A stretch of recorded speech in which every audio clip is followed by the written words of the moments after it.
trying to grow, to change, to accomplish in life, fear almost always comes in. So maybe you can share with our listeners some of the tools that you used or the understandings that you have around it, where I would assume today when fear comes in for you, it's more propelling forward rather than blocking.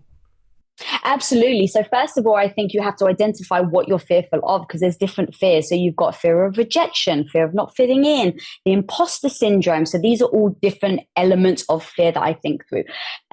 So did you want me to just pick a fear and I can tell you how I work through it? Sure. I think imposter syndrome, by the way, because a lot of successful people, struggle with that one. Everybody's at some point. Right. Imposter syndrome. Yes. Okay, perfect. So we all worry about fitting in. And so I just embrace that any new situation I'm going to enter, I actually have the imposter syndrome. So how do I make sure that it doesn't hold me back? So what I do is I use the idea of being the learner. So be really curious. So one of the biggest times I had the biggest imposter syndrome was really early on in my career. So I go from a stay-at-home wife to now I'm thrust into business and with my husband and his business partners. They're seasoned entrepreneurs. They've been all in business for over 10 years. So here I am sitting in this business meeting as a woman with zero experience in a boardroom with men who have a lot of experience. So you can imagine my imposter syndrome is raging.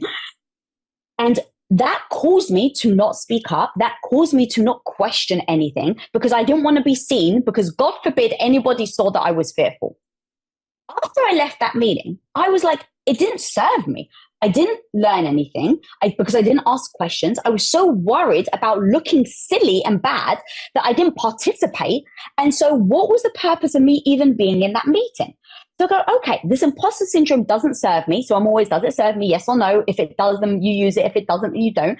And so I'm like, how can I use this to serve me? So I was like, okay, what if I just keep asking questions?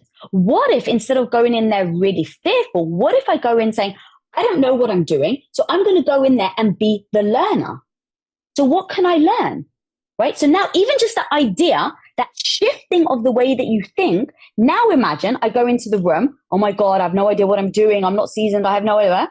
Or, oh my God, I'm going to learn.